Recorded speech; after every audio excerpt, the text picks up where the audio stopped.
Bonjour chers amis, signe, enfin n'importe quel signe que ce soit d'ailleurs, mais du moment que vous êtes chemin de vie 6, comment avez-vous fait pour calculer ce chemin de vie? Eh bien c'est ce qu'on va un petit peu regarder ensemble. Je vous souhaite tout d'abord enfin le meilleur pour cet automne et on va s'occuper des petits messages de votre âme, puisque vous le savez, votre âme vous délivre des petits messages à travers cet, euh, cet oracle de l'essence du yoga pour l'automne 2024. Mais je vais rallumer ma petite bougie. Voilà, et comme vous vous en doutez, quand on parle de l'âme, on parle bien sûr du monde intérieur, c'est-à-dire ce qui se passe à l'intérieur de nous, puisque vous le savez, vous avez dû remarquer que ce monde est en pleine mutation, qu'il est en plein changement, et que donc aujourd'hui nous sommes obligés de faire vraiment ce qu'on peut pour ne pas être impacté par ces changements du monde extérieur, comme on l'appelle, qui sont les contingences sociales, économiques, tout ce qui est autour de nous en fait, dans ce monde dans lequel nous essayons de vivre en ce moment, pour certains plus facilement que d'autres.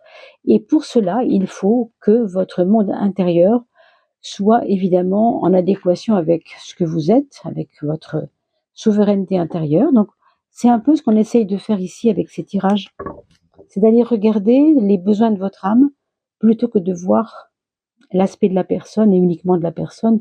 On fait déjà ça à chaque fin de mois et à chaque mois qui vient pour le signe zodiacal. Donc là, il est plutôt question du chemin de vie. Alors, comment avez-vous fait? Un petit rappel qui n'est pas très long et pour ceux qui savent déjà calculer le chemin de vie, passez dans 10 secondes, enfin 20 secondes de la vidéo pour ne pas perdre le temps si vous ne voulez pas réviser comment on calcule un chemin de vie. On prend l'exemple de Romain, qui est né le 23 07 1998 pour connaître le chemin de vie. On va donc réduire le chiffre du jour de naissance. Le 23, c'est 2 plus 3. Et on trouve un 5. Donc on retient le 5. Ensuite, il est né au mois de juillet. Donc, c'est le 7e mois, c'est pas compliqué à comprendre. Si il était né le 12, par exemple, le mois de décembre, on additionnerait le 1 avec le 2, par exemple. Là, c'est le 7. On garde le 7 en mémoire. Et ensuite, 1998, 1 plus 9 égale 10, plus 9 égale 19, plus 8 égale 27. Ce 27 va nous donner un 9, puisque 2 plus 7 égale 9. Autrement dit, 5 plus 7 plus 9. 5 et 7, ça fait 12. 12 plus 9, ça fait 21. Et on va trouver un 21 qu'on va absolument devoir réduire à un seul chiffre, évidemment. Ici, on trouve un 3. Pour vous, vous avez trouvé un 6. D'accord? Donc, on va maintenant procéder au tirage. J'espère que vous allez tous très très bien. Sachez que nous venons de dépasser les 1000 vidéos publiées. C'est énorme. Je suis très très heureuse. Je vous remercie à tous parce que c'est quand même grâce à vous que j'ai tenu tout ce temps. On arrive à la 1000e vidéo. C'est juste pour moi une belle récompense d'avoir tenu tout ce temps-là déjà, grâce à vous notamment. Et puis, je voulais vous remercier également en faisant un petit tirage au sort pour vous remercier de votre fidélité. On a dépassé les 3000 abonnés, comme vous le savez. Il est encore temps de jouer en cliquant sur les commentaires et faire un petit commentaire si vous voulez être tiré au sort. Alors voilà, on a posé nos cartes. J'espère que vous m'entendez bien. Surtout, n'hésitez pas à me le faire savoir dans les commentaires. Et bien sûr, vos commentaires serviront également à être tirés au sort. N'oubliez pas. On regarde en fait ce que vous devez travailler le plus, ce que vous devez avoir compris le plus, en tout cas pour cet automne 2024. Mes amis, chemin de vie 6, même si vous êtes bélier, même si vous êtes vierge, même si vous êtes capricorne, vous pouvez tout à fait être chemin de vie 6. Ça n'est plus un problème de signe zodiacal, mais bien de chemin de vie. On nous parle du prana. Alors le prana, vous savez, c'est la qualité de savoir s'approprier le monde par la respiration. Alors, je vous dis ça, c'est un peu stupide, comme ça a l'air bête, ça a l'air comme ça un peu puéril, enfantin. Les enfants savent faire ça. Et les enfants savent respirer les parfums mieux que nous. Ils savent se mettre dans l'instant présent. Le prana, c'est quand on remplit son être de toute la puissance des énergies de l'extérieur. Évidemment, il faut souhaiter que ce qui se passe à l'extérieur de vous soit très positif au moment où vous prenez ce prana, évidemment. Il faut supposer qu'on est à la montagne, ou qu'on est dans une ville pas trop polluée, ou à la campagne. Enfin, ce que ça nous dit aussi, c'est que parallèlement à cette histoire de bien respirer, de bien prendre ce qu'il y a de meilleur dans votre vie autour de vous par la respiration, il y a une notion de revenir à la source de ce que vous êtes, c'est-à-dire non plus un être qui consomme et qui consomme et qui consomme et qui se remplit, mais quelque chose qui vous donne une impression de vide. Vous voyez, le prana, c'est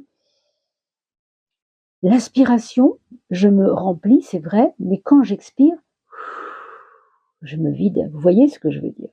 Donc comprendre que nous sommes comme une flûte. Nous prenons l'air et nous la repassons par la flûte, cet air, cette respiration. Vous comprenez? Vous avez à réaliser combien il est important de se poser dans votre vie pour respirer. Respirer le bonheur quand il est là, respirer les bonnes vibes quand elles sont là.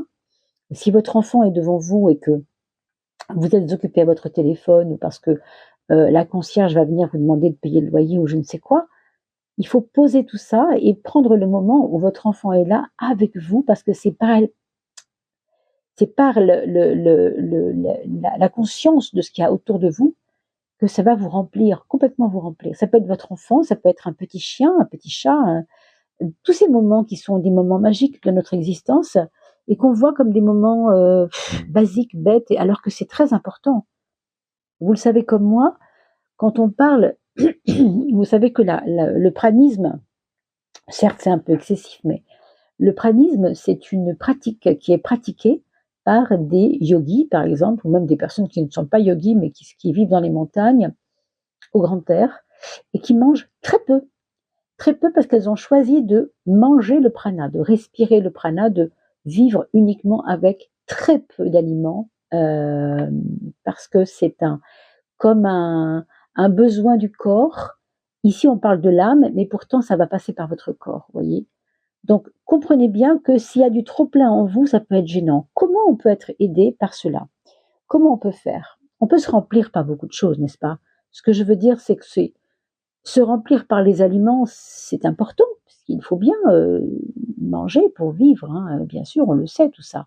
Mais quelquefois, il nous arrive de manger tellement, tellement trop, tellement souvent, que on passe à côté de notre essence subtile. Hein, on s'alourdit, voilà, on s'alourdit pas seulement le corps, mais aussi l'esprit. Alors, comment on peut être aidé par cela, par quoi on peut être aidé juste, hein, pour comprendre ça? On vous parle de méditation. Là aussi, attention, quand on parle de méditation, on ne parle pas que de se poser les fesses sur un coussin. Hein.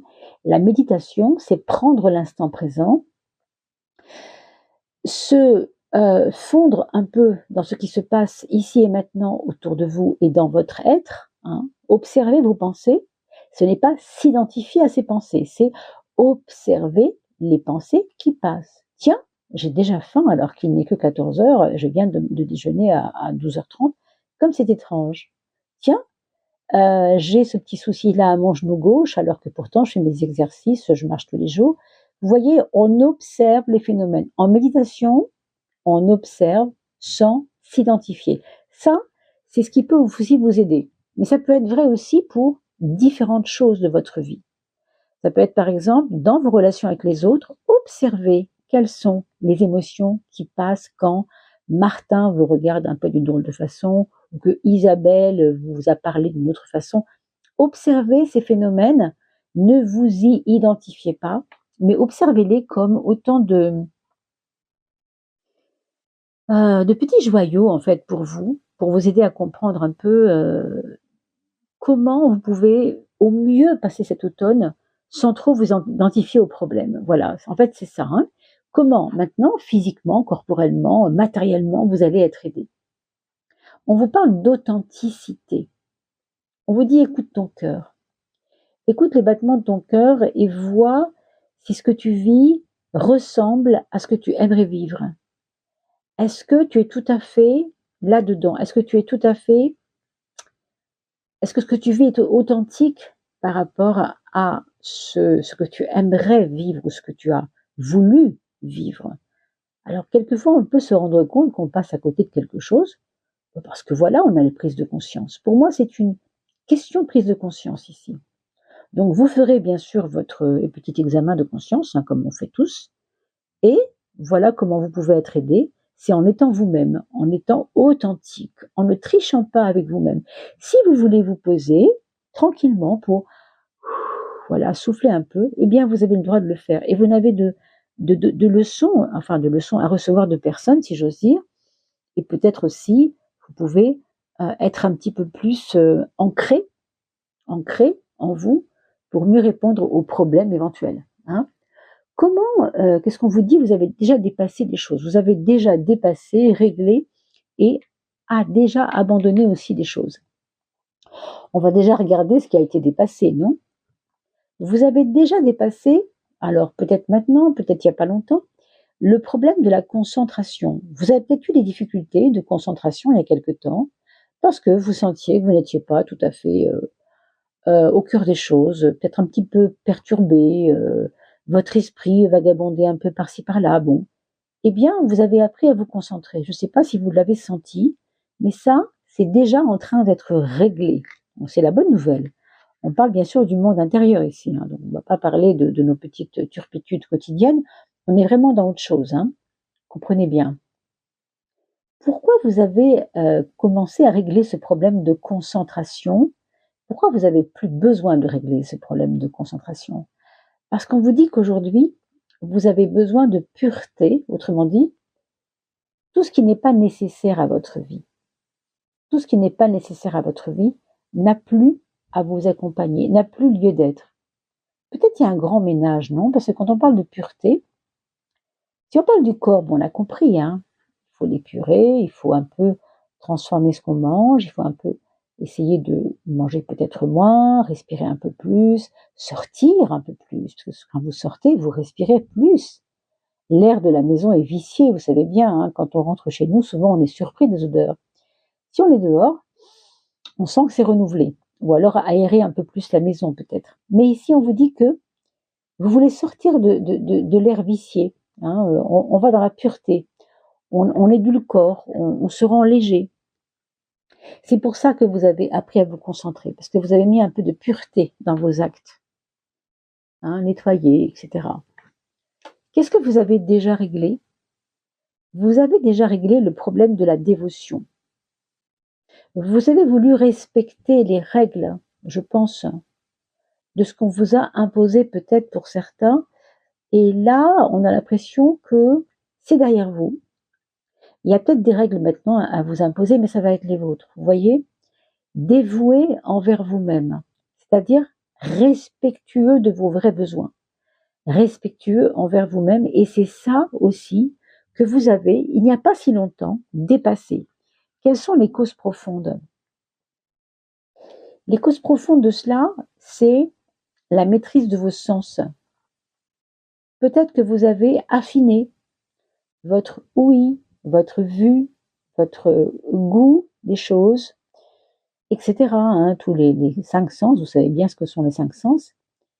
Et du coup, cette maîtrise des sens vous a aidé à vous respecter.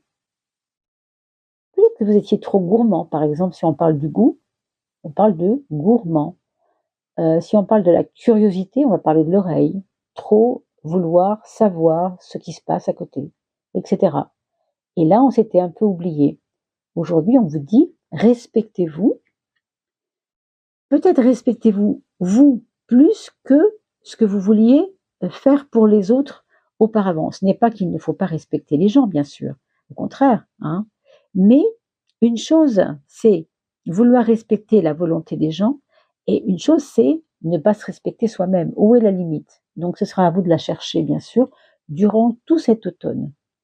L'odorat, on vient de parler tout à l'heure des 5 sens. Ici, on vous dit qu'est-ce qu'il faut abandonner. Et on parlait d'air vicié, c'est amusant, hein, parce que ça va bien avec. L'odorat, vous savez, c'est aussi ce que je détecte. Vous savez, quand on dit j'ai senti que quelque chose allait se passer, On parle de « j'ai senti » comme si on sentait avec son nez, alors qu'il s'agit de sentir autrement, par un sixième sens peut-être. Mais on emploie bien la notion de sentir. Et par le nez, qu'est-ce qu'on fait? On sent. Vous voyez? Autrement dit, ce qu'on vous dit ici, c'est que vous devez abandonner maintenant cette histoire de flair. Vous avez tellement eu d'intuition des fois que ça vous a rendu parfois malade. C'est-à-dire, quand je dis malade, je veux dire, j'exagère un peu, mais je veux dire, ça vous a perturbé de trop savoir qu'un tel finirait comme ça, de trop savoir que votre enfant, qui vous parle peut-être d'une manière un peu désagréable, un jour peut-être s'en voudrait. Hein, vous voyez, vous avez eu ce flair-là et vous n'avez pas su toujours vous en débarrasser. Maintenant, on vous dit, ce flair-là, il n'est peut-être plus nécessaire, tu as déjà travaillé là-dessus. Hein. Pourquoi? La cause profonde, qu'est-ce que c'est? C'est drôle, c'est la vue. Votre regard sur la vue a évolué et vous a aidé à prendre du recul par rapport à vos ressentis, par rapport à vos intuitions. C'est votre vue qui s'est aiguisée. Vous voyez mieux les choses. C'est moins flou, c'est plus clair. Ça, c'est plutôt une bonne nouvelle. Peut-être que même que pour certains d'entre vous, vous allez avoir des problèmes de vue qui vont être réglés, par exemple. Des choses qui vous ennuyaient au niveau des yeux et qui vont peut-être se régler, tout simplement. Hein. Il vous reste, on a vu ce qui avait déjà, ce qui s'est déjà passé. On va voir maintenant ce qu'il vous reste à travailler. Hein. Apprendre à dominer, c'est ici. Alors, apprendre à dominer, on vous sort la carte du samadhi. La carte du samadhi, c'est comme une grâce. C'est comme une grâce des instants de magie, on l'a vu tout à l'heure pour le prana. Savoir vivre l'instant présent, respirer calmement. On vous dit qu'il faut, pour vous en tout cas, pour cet automne, apprendre à dominer justement cette conscience qui est au cœur de vous-même, au sens où ce n'est pas parce que je prends conscience de quelque chose qu'il faut que j'en souffre pour autant. Vous voyez? Dominez ça. Dominez vos prises de conscience, dominez les effets qu'elles ont sur vous.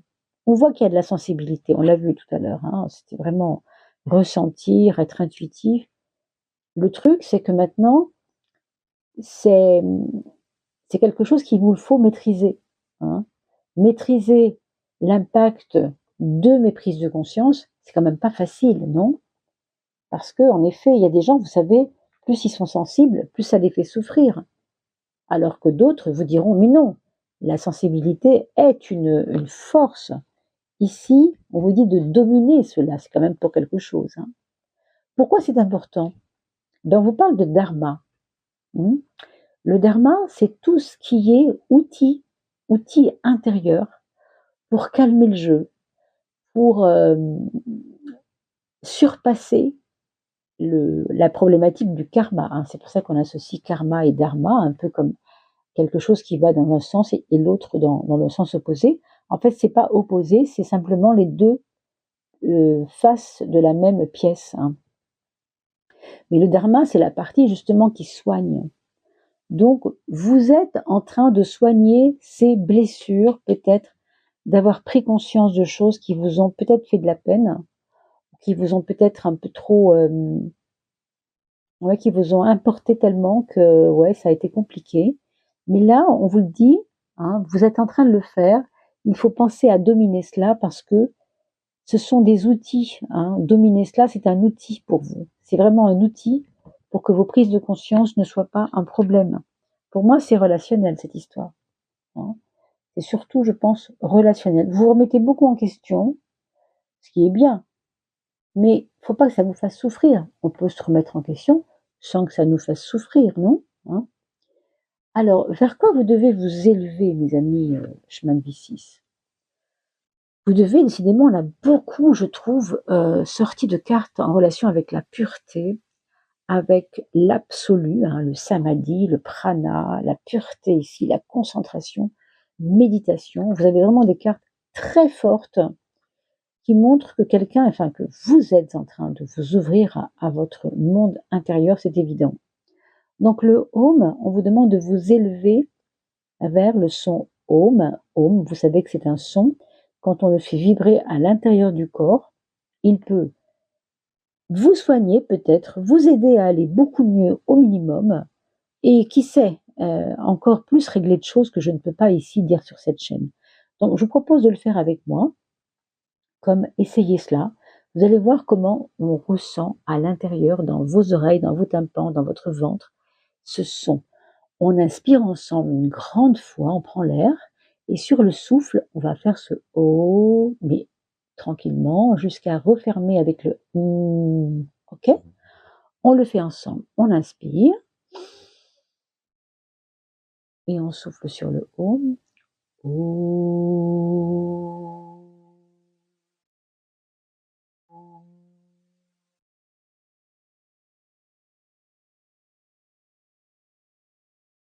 Le plus longtemps possible pour que tous vos organes entendent cela. Et que tous vos organes, puisque vous savez maintenant, on le sait avec les neurosciences, nous avons des neurones dans tout le corps et dans tous les organes. Donc, vos organes sont heureux de ce son quand ils reçoivent cela. On vous demande de vous élever vers ça. Donc, vous voyez, quand on parlait tout à l'heure d'allègement du corps, de manger peut-être un petit peu moins, de faire attention, etc. C'est évidemment pas anodin quand vous sortez cette carte du Home pour s'élever vers quelque chose de plus grand que nous, et surtout qui peut être porteur, qui peut vous aider à aller beaucoup mieux et dans votre corps et dans votre tête. Qu'est-ce qui est au fond la cause profonde de cet intérêt que vous devriez avoir maintenant à vous élever vers le Home? Vous savez, le Home, souvent, moi j'entends le mot home, comme en anglais H-O-M-E, qui veut dire retour à la maison, retour chez soi. Home, sweet home. Eh bien, le home, pour moi, il a cet effet de je me souviens, je me rappelle que dans ce corps, il y a déjà, vous avez votre âme qui vit dans ce corps, bien sûr, mais il y a toute une vie. Il y a des particules vivantes dans ce corps. Et c'est important de vous remettre en adéquation par rapport à vos demandes de ce corps. Ici, on vous dit que la raison profonde pour laquelle vous devez vous relier à ce home, vous élever vers ce home, eh bien, c'est la sincérité. Et tout à l'heure, vous rappelez-vous, on avait eu l'authenticité, ce qui est vraiment très proche. Être authentique, c'est ne pas tricher. Mais être sincère, quelque part, c'est ne pas tricher non plus.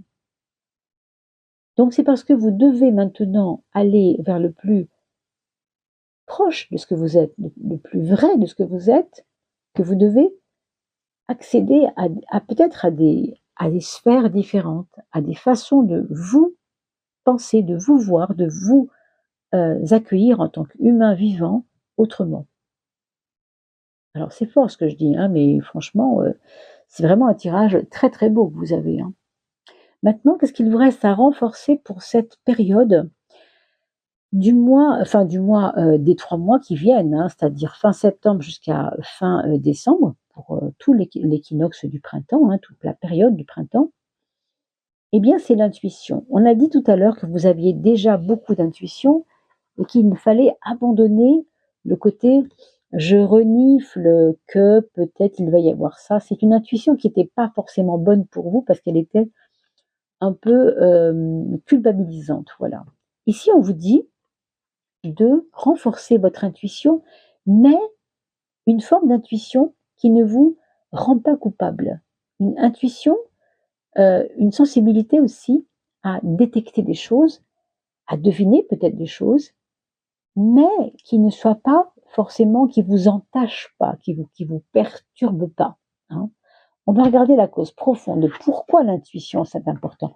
Eh ben oui, parce que si vous êtes dans l'ignorance de votre intuition, ça va forcément vous retomber dessus, c'est logique. Quand on veut pas voir, quand on fait du déni, quand on veut ignorer ce qu'on ressent, évidemment que ce n'est pas bon, et vous comprenez pourquoi. Parce que ça va faire des non-dits. Dans le corps, on le sait, souvent, il y a un mot comme ça que tout le monde connaît qui s'appelle « il n'y a pas de maladie, il n'y a que des mal à dire ».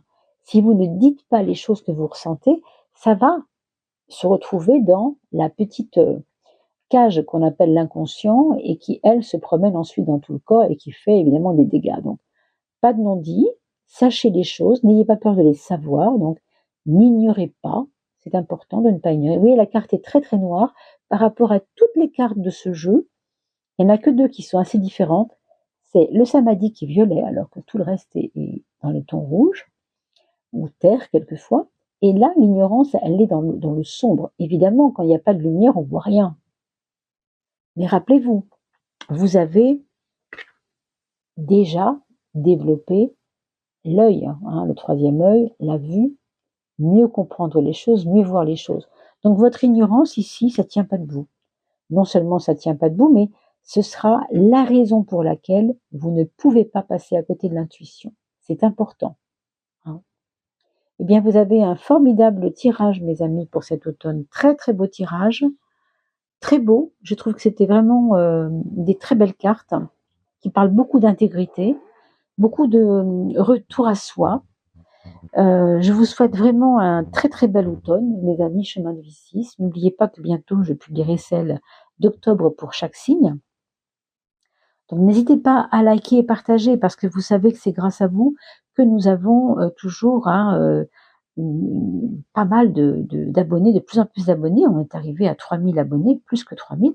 Et grâce à cela, vous avez ce petit tirage au sort si vous me laissez un petit commentaire. Donc n'oubliez pas de faire ce petit commentaire pour participer, bien entendu, à ce tirage au sort. Et puis, je voulais aussi vous remercier pour votre présence. Partagez ces vidéos puisque ça permettra aussi de faire des petits cadeaux à vos amis hein, pour leur anniversaire, etc. Faites savoir que voilà que cette chaîne est là maintenant depuis 5 ans. Hein, et grâce à vous, donc, je suis à ma 1000e vidéo. Voilà. Je vous dis à très très vite et portez-vous bien.